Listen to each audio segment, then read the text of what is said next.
Bonjour, bienvenue dans le monde du train. Je suis en Tunisie, le pays du jasmin, en pleine effervescence après son printemps arabe. Pays que je vais découvrir du nord au sud, de la mer jusqu'au désert et le grand lac Salé. Un voyage à la découverte des médinas, des oasis et des portes du Sahara, mais aussi et surtout des Tunisiens. Allez, suivez-moi.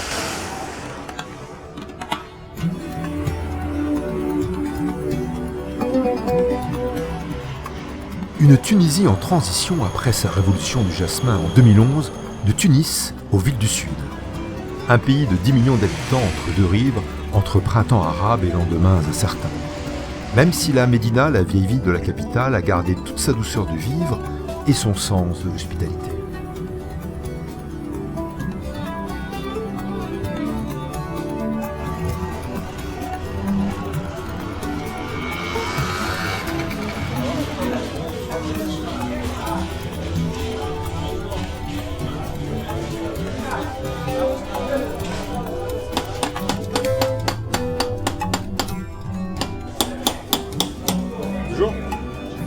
Dans la Médina, il y a encore beaucoup d'artisans. On a gardé un peu la tradition. Un peu. La nouvelle génération ne veut pas continuer. Ouais. On va faire autre chose. Ouais.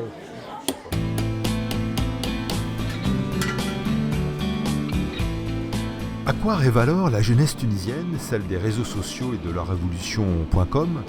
On dit qu'elle a soif de s'exprimer, de se cultiver, de conquérir parfois la rue, y compris par le rêve.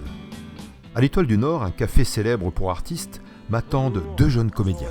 Bonjour Abdel, content de te rencontrer. Bonjour Yémena. Ah oui. Ça va? On est au café des artistes, Ouais. des comédiens. Ouais. Et là, depuis le printemps arabe, il y a beaucoup de choses qui ont changé pour les acteurs tunisiens. Est-ce qu'on peut tout jouer maintenant? Est-ce qu'il y a une nouvelle parole dans la rue?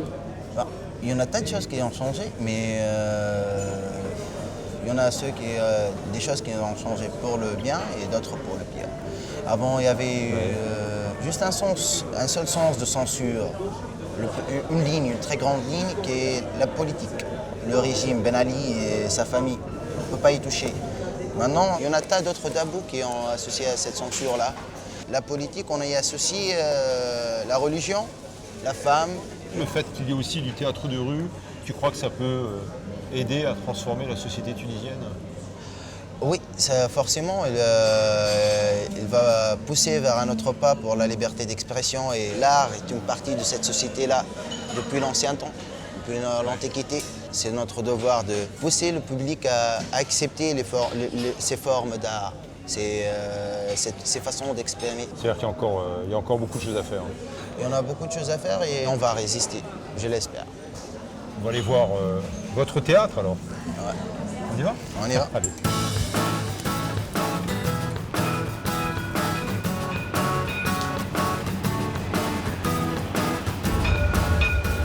Abdel et Yémina m'emmènent à travers les rues de Tunis, à pied et en tramway, une ville qui vit beaucoup du secteur informel et du système D. Les Tunisois sont fiers d'habiter une ville en pleine mutation qui a longtemps fasciné le monde arabe par son histoire et une indépendance gagnée en douceur en 1956.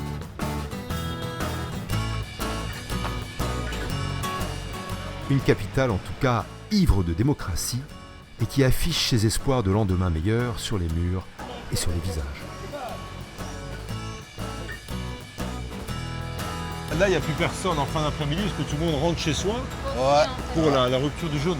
Ouais. La majorité, oui, mais il y en a des gens qui dînent au dehors de leur maison, comme je le fais moi-même. Parce que je ne vis pas avec ma famille, donc voilà.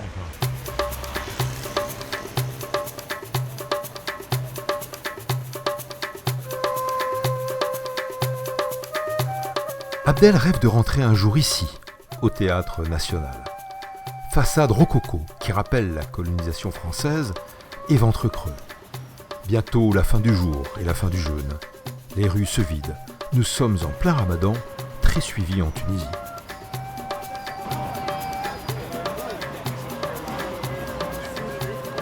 Vous commencez par quoi alors, la rupture de jeûne Les dates. Par les dates. Le lait. Voilà, on commence par ça. Ouais. Après la soupe. C'est très important. Et la soupe. Le chorba. Shorba. Exactement ça. Ça c'est rituel. Après tout le reste ça change. Bon, il n'y a plus qu'à attendre alors. Hein. Ouais. Le musine n'est pas en retard aujourd'hui, ça va? Mais là on n'entend pas. J'entends pas. Ouais. Et comment on sait alors? On va commencer par l'heure. Et pas le téléphone portable, non? Non, j'ai pas moi. Ça dépend de l'option, il y a des options. Il y a des options. Des applications. Vraiment. C'est le muezzin par le réseau. Ça c'est plat traditionnel tunisien. Ça s'appelle le hajat fruit de mer. Spécialité tunisienne, ça. Là ça commence à avoir... On devient nerveux, hein? Ah c'est vrai, on a faim.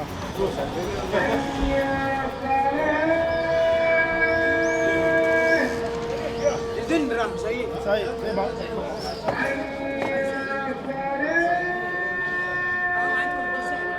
Bon, on y va, hein? Voilà. Et ça s'appelle iftar alors? Ouais. Ça veut dire rupture du jeûne. Voilà.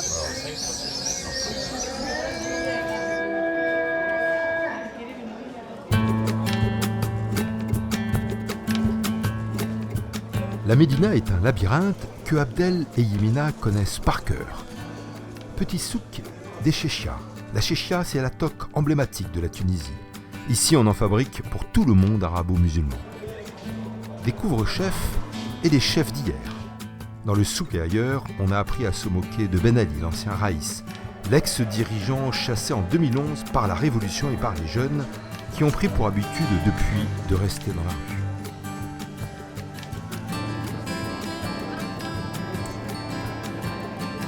Là, on est à la place du tribunal, devant Ouais. le palais Khaireddin. On organise l'événement Street Poetry. Street poetry, la poésie de rue alors. Voilà. Et c'est un événement. Et toi, tu y participes? Oui. Tu vas donc lire de la poésie? Voilà. D'accord. اكتب على ليلى والبقى تدور والحومة شهدت بالزور حكاية اكتبها بالدم وابعثها من القصرين تحديدا من حي الزهور. نكره البلاد المستوي فيها يتسب، المعوج يتحب، اللي ماهوش معانا علينا، الحب فيها ورد وكلام ورسائل نصية توفى بجتام. حباري الشيح ما عاد عندي حيلة انتي تكتب وانا نهرب حرب في بلاد بعيدة حلمة في عينين بنية عشقة.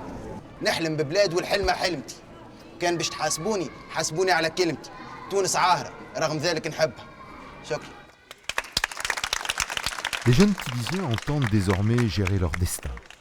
La génération Facebook n'a pas dit son dernier mot, elle communique inlassablement, comme par ces vidéos qui ont fait le tour de la planète. En 2013, la jeunesse tunisienne n'a pas renoncé au changement, et les blogueurs qui veulent transformer le monde sont légion. Et là, les salafistes, les fondamentalistes, ils tolèrent ça pour l'instant, il n'y a pas eu de problème avec vous, les artistes de rue? Parce Ouais. qu'ils ne sont pas intéressés à ça, mais dès qu'un salafiste va passer par là, ce sera un problème. Ce sera un problème, d'accord. Surtout Ah oui. s'il entend une critique qui ne convient pas en fait. Ah oui, Même pas les critiques, Forcément, même il la a façon de des s'habiller. amis, d'accord. Donc vous prenez les risques quand même. Hein. Ouais, Il y a toujours des risques. il y a toujours. C'est pour ça qu'on vit après tout. Ouais, c'est une bonne formule, c'est une bonne morale. À Tunis, la rue a soif de liberté d'expression, et les jeunes poètes sont rois.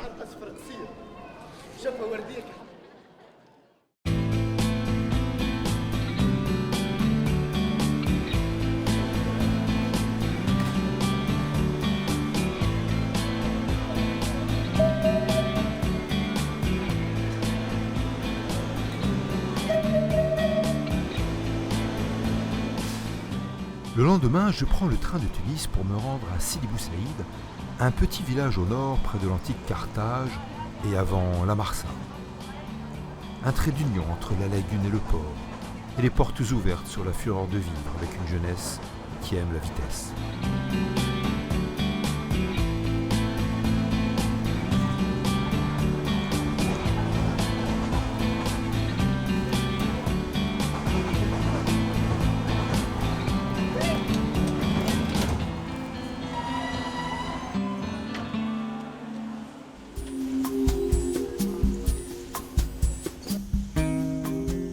Un village qui a toujours inspiré les artistes, aux couleurs de la mer et du ciel, de par la volonté d'un Français, le baron Erlanger, qui tomba amoureux du village au début du XXe siècle et imposa ses nuances.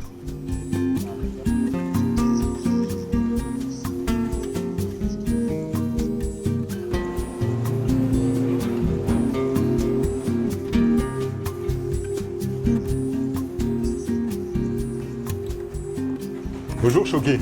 Bonjour, ça Ravi va? de te rencontrer, ouais, très bien. Ça va, tu vas Ah, t'es bien? déjà en plein travail? Oui, je suis en train déjà de prendre quelques vues en croquis. Ouais. Alors toi, tu es étudiant en architecture Oui. ici à Sidi Bou Saïd. Oui. Tu participes aussi à la rénovation de ce village Exactement. historique. Oui. On essaie de faire de son mieux. Hein. Oui. Et donc tu dessines tellement bien que ça donne envie. Hein. J'en suis incapable, mais Tu veux essayer? je vais essayer. Mais Ah. Je vais pas arriver à ta cheville. La première chose, on va tracer les 2 premières lignes qui vont construire le rectangle en perspective. D'accord. Les maisons, autrefois, dans les quartiers arabes, c'était des maisons aveugles. On voyait rien du tout à l'extérieur. c'est-à-dire Donc, tout était dedans. Tout est à l'intérieur. Et D'accord. pour finir et comprendre la richesse de la maison, il suffit de jeter un coup d'œil sur la porte. Tu comprends tout. Oui, tu vas Comme comprendre celle-ci. tout. Par exemple. Ah, elle est pas mal aussi. Hein. Et en plus, elle a une particularité, c'est qu'elle est en blanc maintenant. Dis-moi, être architecte en Tunisie, enfin en tout cas Sidi Bou Saïd, c'est être à la fois architecte et artiste un peu. Il faut bien jouer avec ces deux-là. Ouais. Je trouve qu'il ne faut pas être non plus architecte brut. Ouais. Les deux côtés te plaisent. Il faut passer au bon côté des choses. Allez. C'est un des rares endroits en Tunisie où on ne voit que du blanc et du bleu dans un village. Pourquoi? Il y a un paysage qui est proche aussi, l'architecture de la Grèce. Ouais. Mais Ça fait penser à la pratiquement, Grèce. c'est la même chose, c'est le Méditerranée. Je pense que c'est l'influence du ciel et de la mer.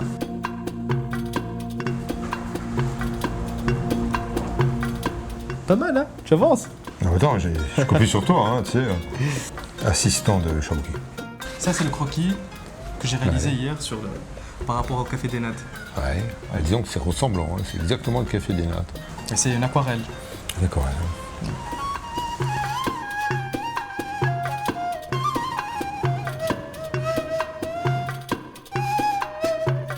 Je te présente un ami à moi.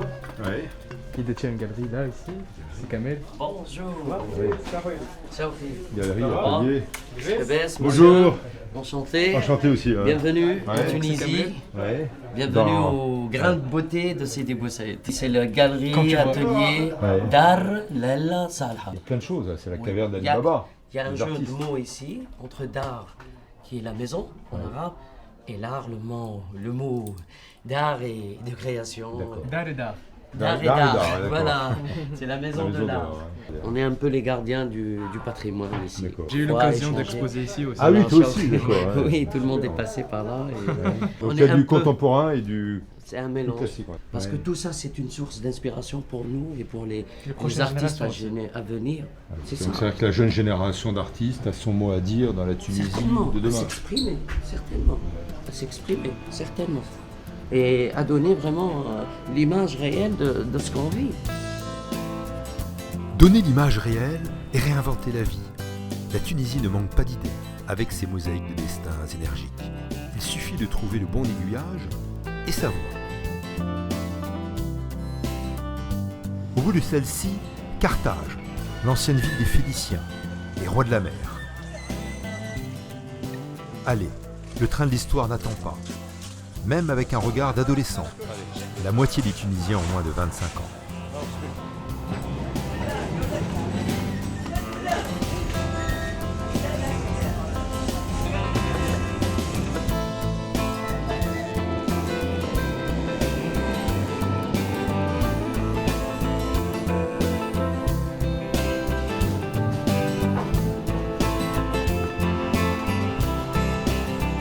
Carthage, Hannibal.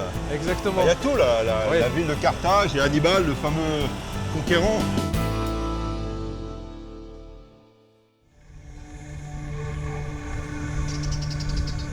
Des ruines au milieu du béton, tout aussi conquérant que l'ancien roi Hannibal. Jadis Carthage, à l'épicentre des routes maritimes, rival de Rome et d'Athènes, faisait trembler le monde. Aujourd'hui, le règne du silence impose le respect et l'humilité face à la rouille des siècles. Et à l'époque d'Hannibal, donc Carthage régnait sur une partie de la Méditerranée. Oui. En fait, c'était le plus grand pouvoir. Carthage, c'était vraiment la vraie capitale de l'Empire. Et c'était ici. Est-ce que ici, cette référence au passé à la fois punique, c'est-à-dire Hannibal, et ensuite la cité romaine de Carthage, on en est fier en Tunisie? Oui, forcément, parce qu'il y avait cet héritage entre ces deux cultures et jusqu'à présent, on remarque des choses par rapport à ces sites-là et dont on est fier de l'avoir, de cet héritage-là.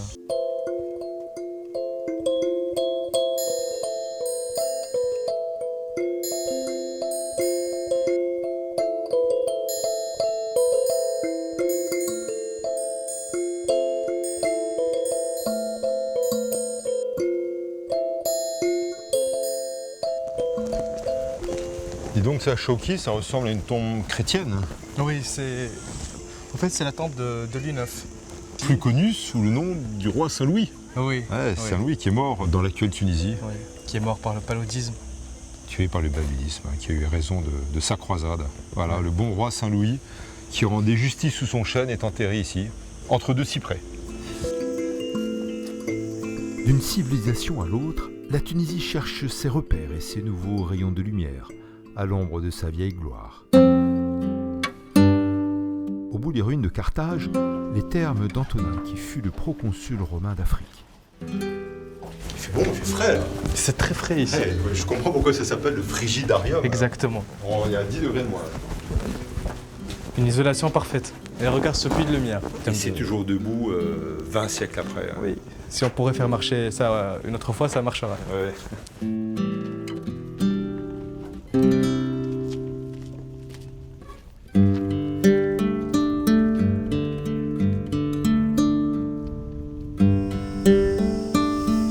Voilà, les thermes et le nouveau palais du président de la République. Ah ouais.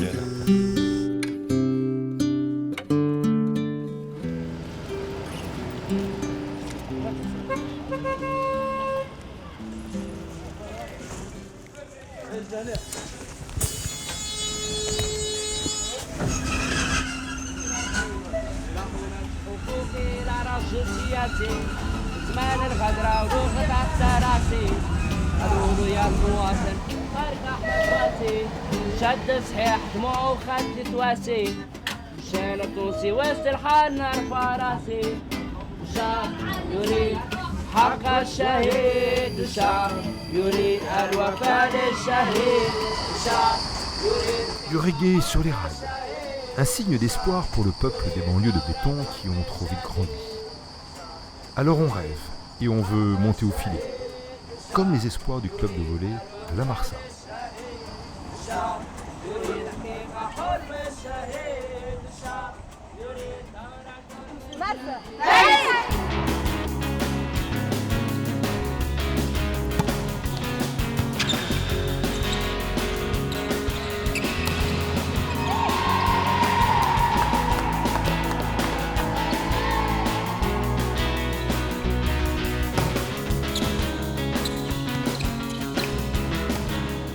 Ça joue bien la Mourad, hein? Ça joue très très bien. Donc elles sont championnes division 2. Elle remonte en national 8 ans après. Ça fait 3 ans qu'on est avec elle, moi. Personne, ça fait 4 ans. C'est une histoire d'amour. Vraiment, c'est une histoire d'amour.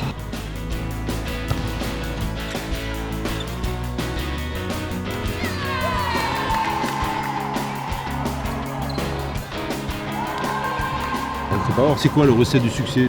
Mais il faut travailler quand même. Il faut travailler, davantage. Davantage encore, hein? Ah oui, ah oui. Il nous reste beaucoup de travail. Beaucoup de travail. Mais on est impatients. On est super impatients depuis le temps qu'on attend la nationale. Depuis le temps. Et vous entraînez combien de fois alors par semaine? Alors, tous les jours. Ça nous est arrivé de nous entraîner 2 fois par jour. Ouais, matin et soir. On est arrivé à 25 heures par semaine. Donc, faut dire que cette année, on a vraiment bossé, quoi. Ouais. Et même dans les familles, il n'y a jamais eu de contraintes ou de limites, un petit peu de frein pour vos motivations à faire du sport? Et la femme, elle est complètement libre, enfin, je pense. J'en suis pratiquement sûre. Je veux dire égal à l'homme. Voilà, exactement. Oui. Égal à l'homme. On a exactement les mêmes droits. Droits, exactement. On essaie de défendre nos acquis, ça c'est sûr. Mais on n'a jamais eu de difficultés par rapport à ça ou de problèmes. Comme vous voyez, on est pratiquement tout en short. Il n'y a pas de...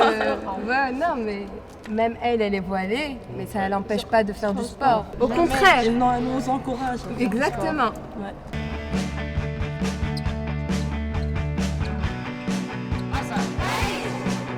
Belle équipe, Mourad, que celle de tes battantes. La montée en nationale, vous l'avez bien méritée. En Tunisie, les femmes sont des championnes.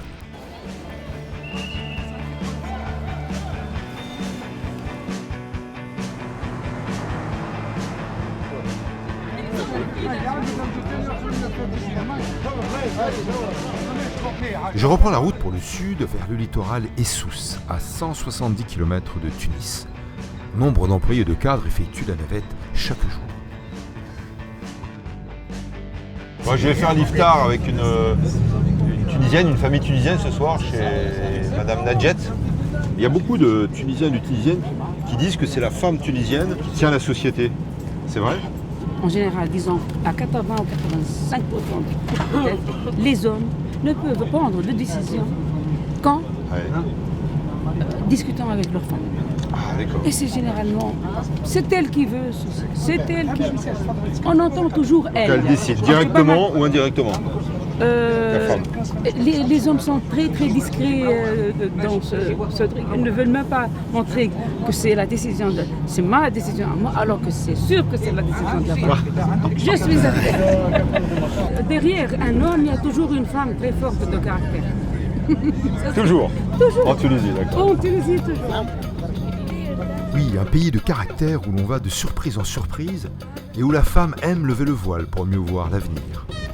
Un pays décidément à contre-courant des clichés et qui aime le montrer.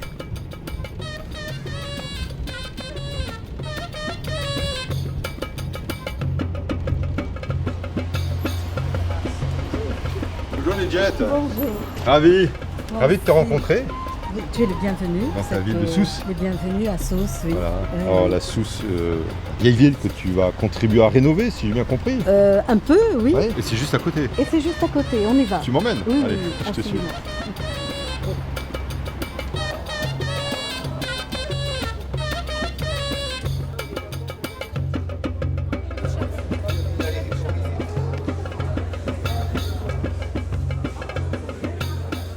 Là, on est au cœur du souk. Exactement, au cœur de la Médina. Donc à droite, on a le quartier des Orfèvres. Et à gauche, là, on va retrouver le fameux nougat. Ça, c'est une spécialité. C'est une spécialité. D'accord. C'est une vieille tradition, le nougat.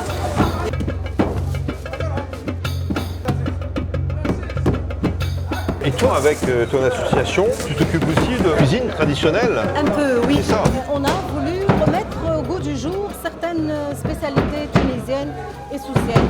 Et donc, on veut créer une coopérative de femmes pour mettre en lumière tout ce savoir-faire des femmes et aider peut-être même à la création, à l'évolution de certains produits, de certains savoir-faire. Un dédale de saveurs et d'émotions. Le souk de Sousse, c'est 12 siècles d'histoire et de passion. Bonjour. Ah, c'est ça le pain alors pour la rupture du jeûne? Oui. Alors, c'est une invention locale. Ah bon, d'accord. Et d'ailleurs, je vais vous faire sentir un petit peu l'odeur de ce pain. Rien qu'à l'odeur, vous allez reconnaître. Sentez s'il a une odeur. Ah oui, on le sent le romarin. Ah oui. Ça fait toute la différence. Vous allez prendre ça avec Allez, dans la poche. On dirait des nouvelles. D'accord, avec plaisir.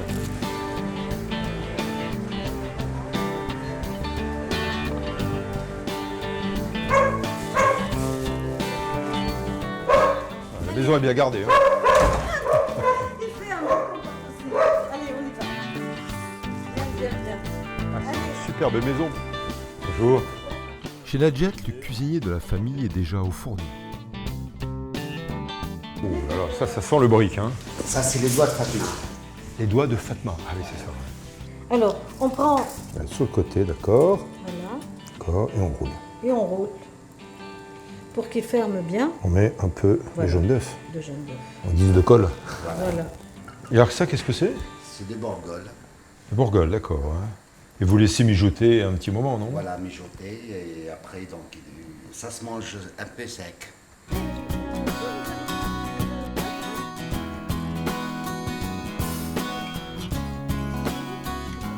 Et là, dis donc, il y a une multitude de plats, là. Oui. Tout ça pareil, le mélange Voilà. traditionnel de rue, maison. Absolument.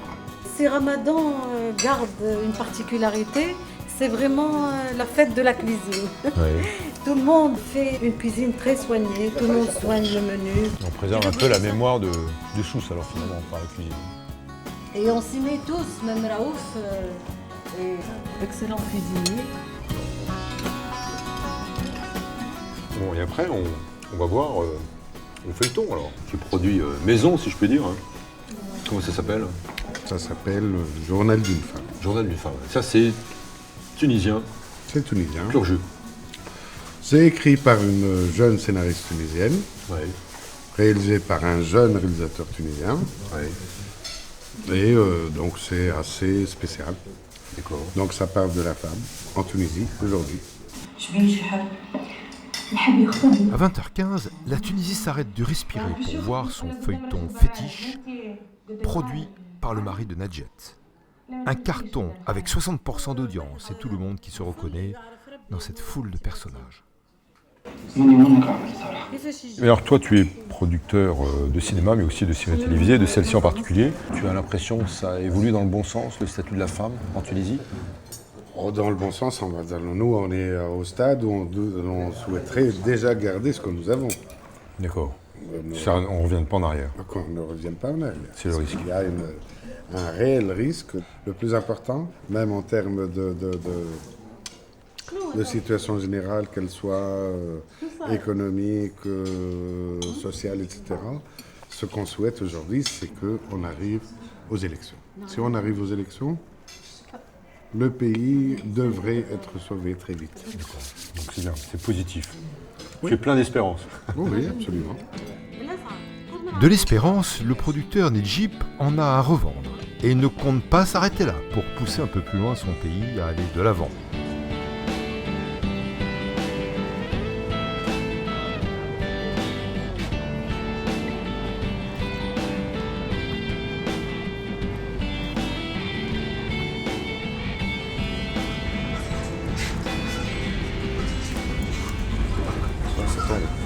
Bonjour.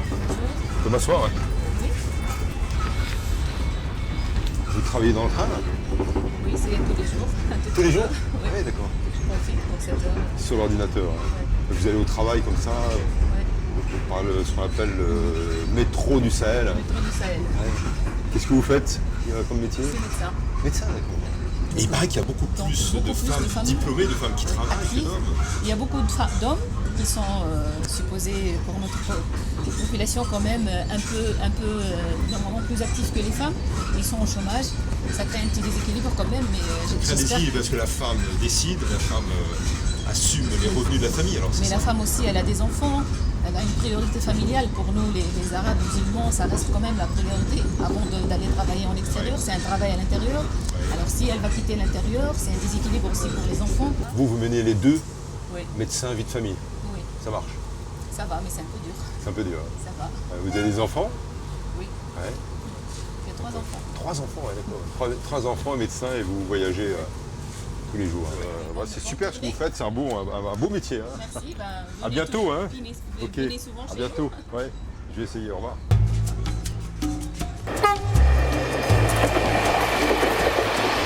La vie de l'intérieur et la vie de l'extérieur, comme le dit la Toubab, la femme médecin, se mélangent, ma foi, assez bien. Le train du Sahel ne manque pas de sel. Ces rencontres étonnantes montrent que la société est très inventive, jusqu'à la rénovation du passé.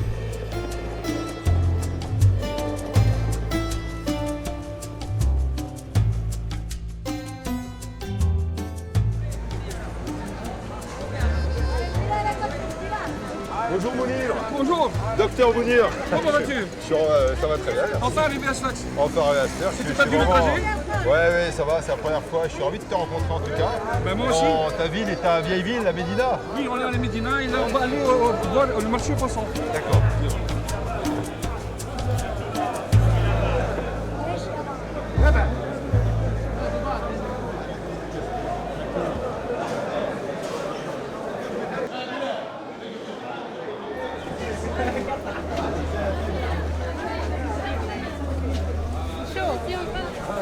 Alors Mounir, ça c'est l'entrée de la Médina. Oui, ça c'est l'entrée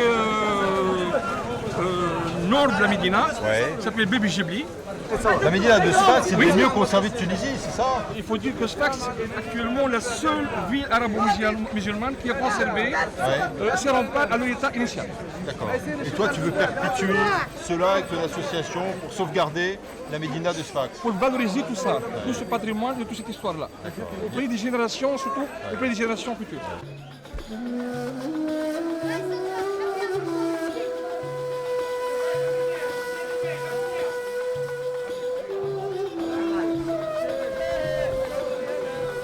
Un passé que Mounir s'évertue de préserver, qu'il s'agisse des artisans musiciens, des princes du tambourin ou des tisserands.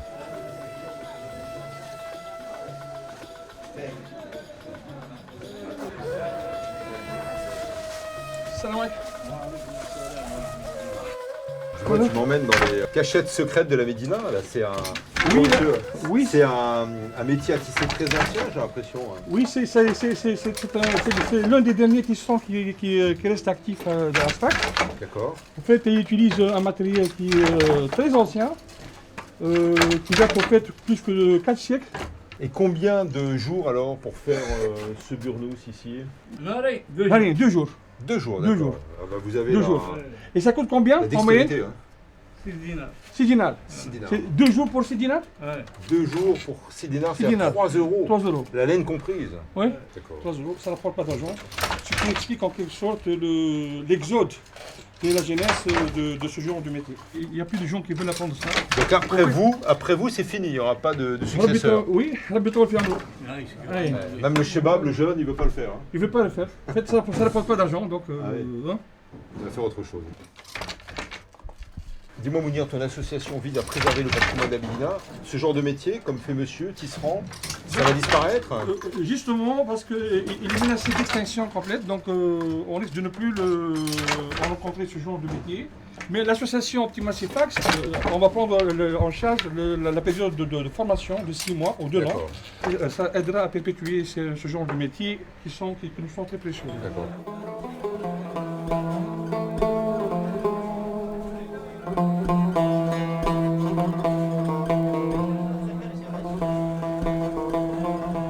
Belle mosquée, Mounir. Oui, c'est une des mosquées les plus belles et aussi les plus anciennes, plus spectacles, plus de 10 siècles. Là, surtout, on remarque les piliers. Oui, les piliers sont très anciens. Peut-être romains, peut-être byzantines aussi. Byzantines. Il y avait des byzantins en Tunisie. D'accord. Et ton association Sfax tend aussi à préserver tout cela, le patrimoine culturel, mais aussi religieux? En fait, on essaie de tout préserver, mais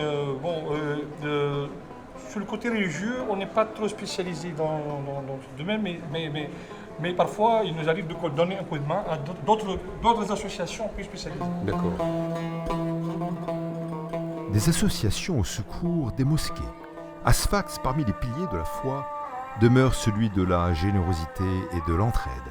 Musulmans, juifs et chrétiens ont longtemps cohabité ici sans histoire.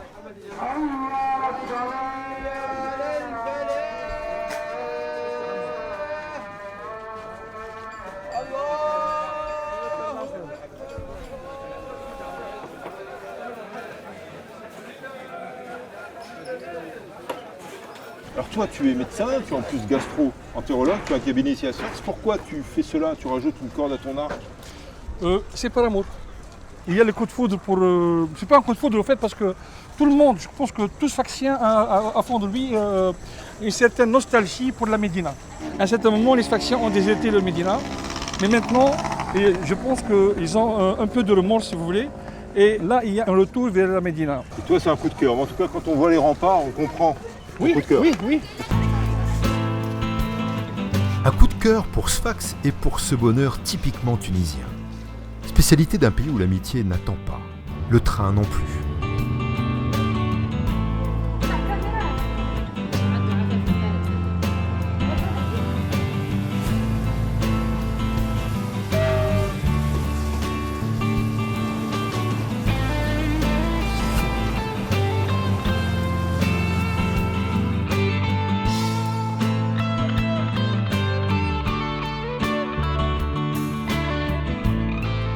Il est temps de me rendre à Gabès, plus au sud, aux portes du désert. Le Sahara commence ici, entre deux oasis, dont celle de Douai.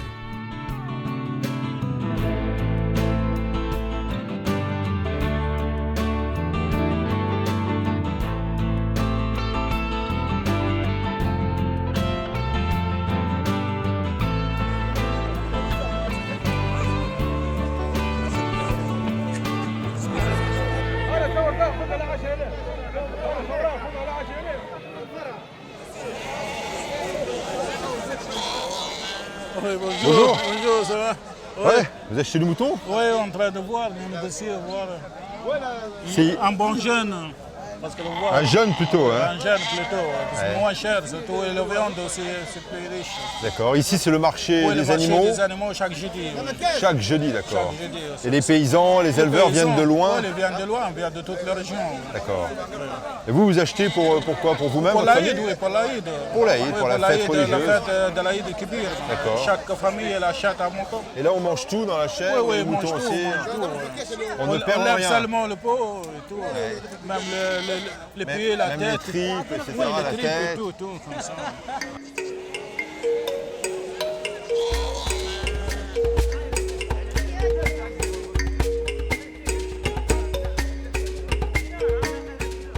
Combien on a demandé? 130 dinars. 130 dinars.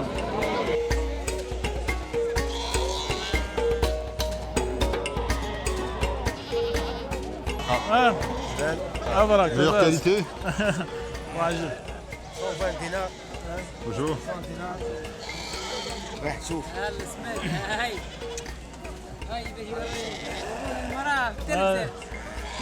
Elle pèse à peu près. Vous achèteriez, vous, à 100 dinars ou c'est trop Oui, cher? 100 dinars, Ouais, non, c'est c'est bien. vraiment qualité. Tu vois, parce que nous on connaît. Douze et son marché aux animaux, c'est le royaume du système. Enfin, surtout pour les transports. Pour les médicaments, ce n'est pas mal non plus.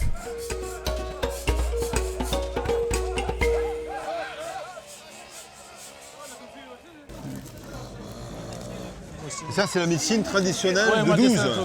oui, de 12. Mais il y a des plantes qui sont bien connues, par exemple 4 ou 5 plantes bien Ouais. connues, ça on utilise, chaque maison tu le trouves. D'accord. Ça, Surtout sur les pour recettes. la tête, oui, les recettes. Oui. Ouais, les recettes secrètes de 12. Oui, surtout pour l'estomac, la tête, un peu de fièvre, quelque chose. D'accord. Et ça marche? Oui, ça marche. Vous l'avez testé? Ouais, ouais. D'accord. Tout le monde.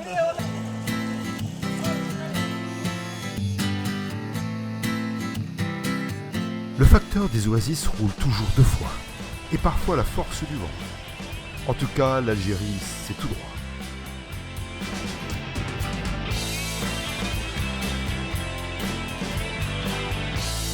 Au-delà du Châtel Djirid, le grand lac salé désormais asséché où les barques de pêcheurs ne jettent plus leurs filets.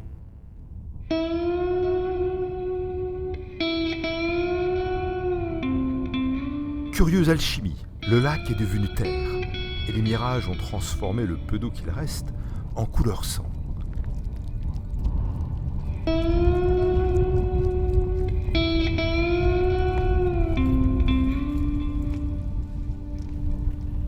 Ici, les caravanes du désert se perdent parfois et abandonnent de curieuses carcasses. Mais où les sables, il y a toujours une oasis.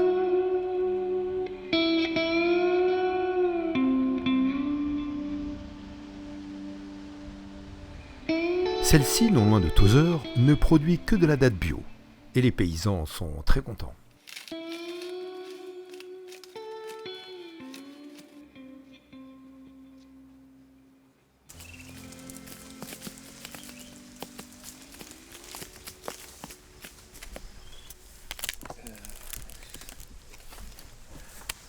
Bonjour.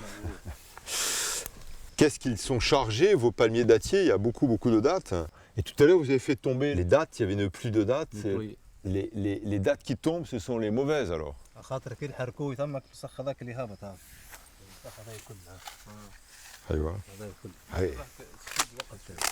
Ah oui. هذاك ما انا باش يهبط ما ينفعش يتمك خاطر هذاك يعدي الكعبه تبدا صحيح يضربها. Et combien de kilos de dattes peut produire un de vos palmiers dattiers? ما هي مش محقره احنا تقريبا حكايه 25 26 واحد. هذيك معناها هني تو هذاك الاصل الشيء هذاك على البيع الكل في هذيك. Une oasis miraculeuse et équitable, car les dattes des paysans du village sont vendues 50% plus cher et garanties sans pesticides.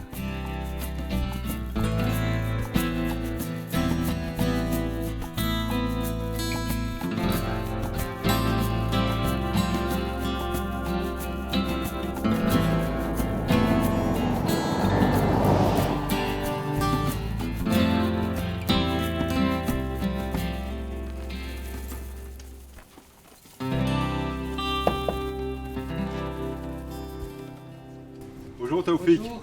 Ravi de te va rencontrer, ouais, très bien, très bien. Alors, Bah, il fait chaud. Oui, c'est la saison. alors. Ouais. Par contre, chez toi, il fait frais. Là, on est dans une résidence, comment ça s'appelle, de charme. Voilà, c'est une résidence de charme. Alors voilà l'avantage qu'on est tout près de la Palmeraie et l'Oued où on est passé quand on est jeune. Voilà, pour nous, c'était notre paradis à nous. Ah oui, toi, alors, tu te baignais là quand tu étais jeune. On se ici, baignait dans parce l'Oued. qu'avant, il y avait plus d'eau, maintenant, il y a moins.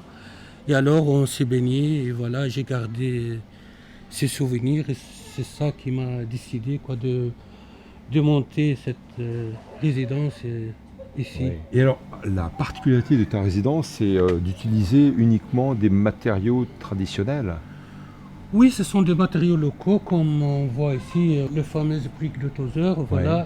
et aussi le bois de palmier pour garder l'originalité de la ville.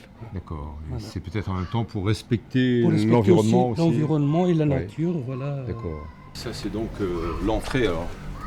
Eh oui, comme tu vois là, la porte, quoi. Et alors, il faut toujours la bien entretenir. Ouais. Voilà. Pourquoi? Parce que ça craint la pluie, c'est Voilà, ça ça craint la pluie et surtout le soleil. Voilà.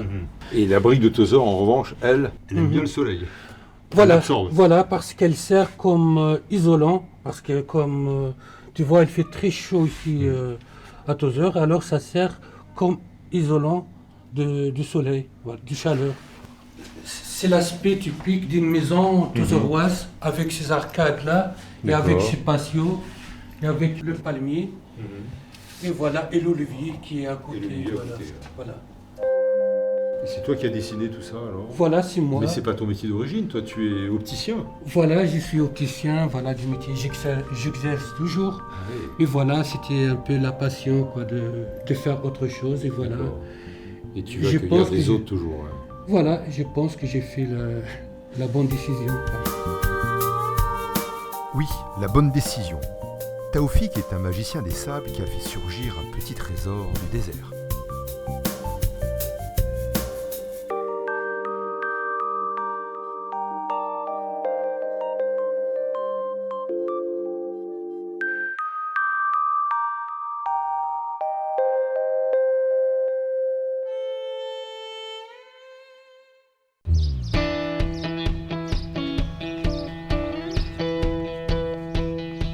Bonjour Tijani. Bonjour monsieur, ça va? Olivier. Enchanté Tijani. Voilà, ravi. Ça va? On va faire un tour parce que vous êtes un spécialiste du désert. Oui, alors. j'en ai une surprise pour vous. On va Ouais. aller le découvrir ensemble dans le désert. Là. C'est D'accord. joli, ouais. C'est à Allez. voir, ouais. Allez, on y va? Allez. Allez.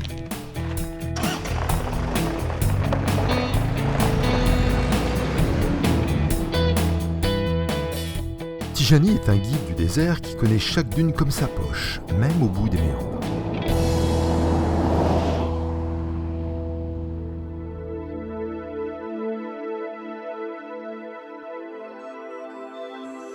Tiens, un décor connu. C'est Hollywood qui s'est invité au Sahara.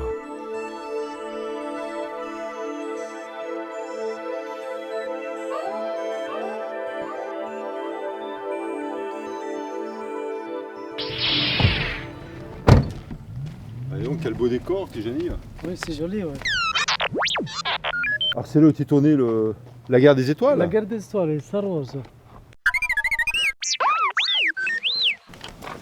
Donc on a créé le village de toutes pièces, c'est ça? Oui. Un décor créé de toutes pièces en 1976 par George Lucas est devenu un lieu de pèlerinage pour les femmes.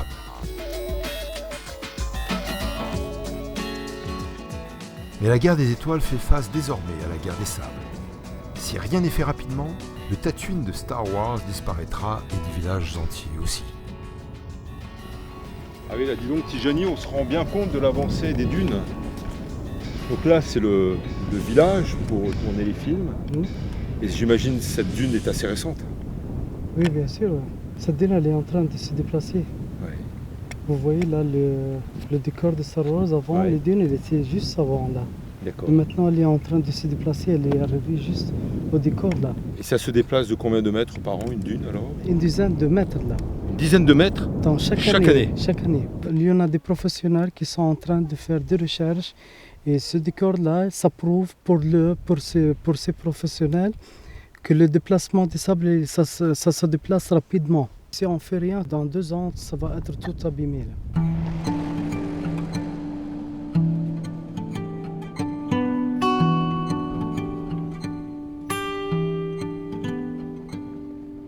L'avancée du désert dépasse vraiment les bornes.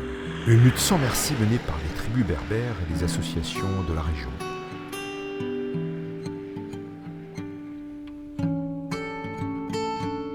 Mais l'oasis de Chebika, elle, ne faiblit pas. Il y a de l'eau, des palmiers, des hommes de bonne volonté. Quoi de mieux? Un décor biblique et des plongeons dans l'histoire millénaire du Sahara.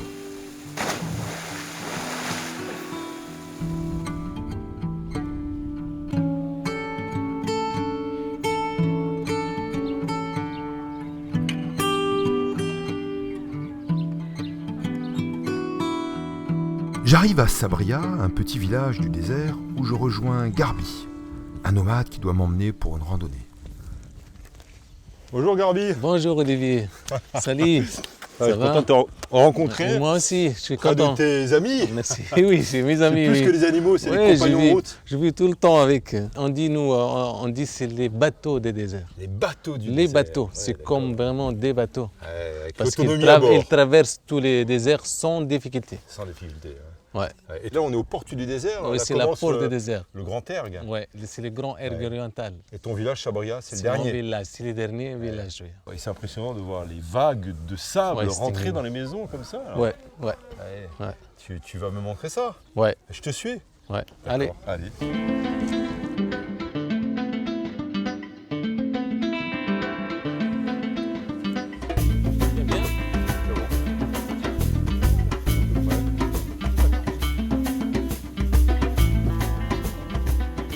Après les études d'histoire, Garbi est devenu enseignant en ville, puis il a brusquement tout laissé tomber pour rentrer au village et s'occuper du désert.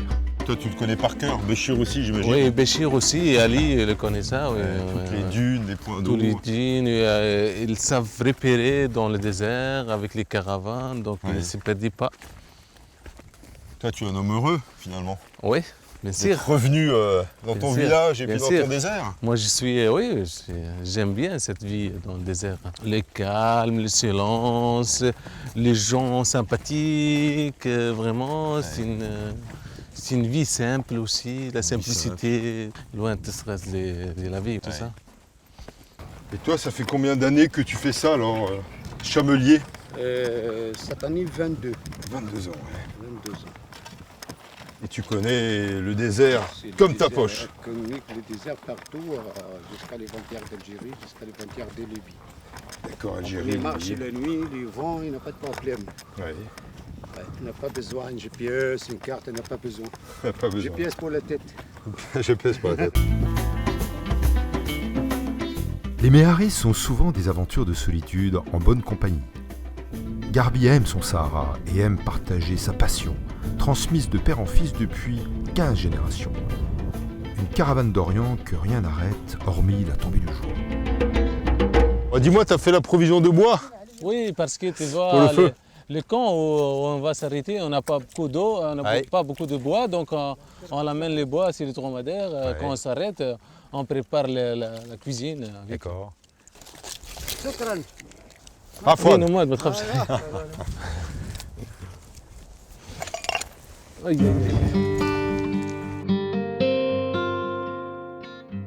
Quand le soleil décline, Garbi et ses hommes revivent. C'est l'heure du bivouac, à la fraîche. L'heure des adieux aussi. Bientôt mon voyage s'achève.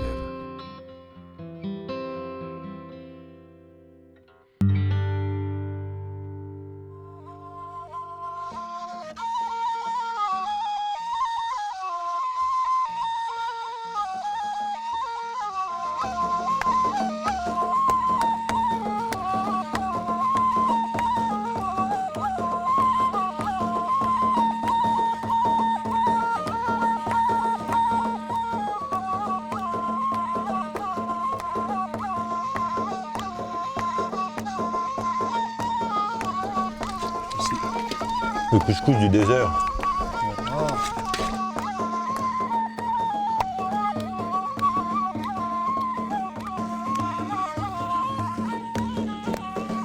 Et quelle soirée, Garbi! Magnifique, hein? Avec les soirées, avec les musiciens des déserts. C'est une super soirée que je n'oublierai jamais. Merci vraiment. Merci aussi à Béchir et à tout le monde. Walid, Ali. Voilà, c'était le monde du train en Tunisie, de la Méditerranée jusqu'au Sahara, jusqu'aux portes du désert, avec Garbi et ses amis. Voilà, une soirée magnifique. Merci de m'avoir suivi et à bientôt.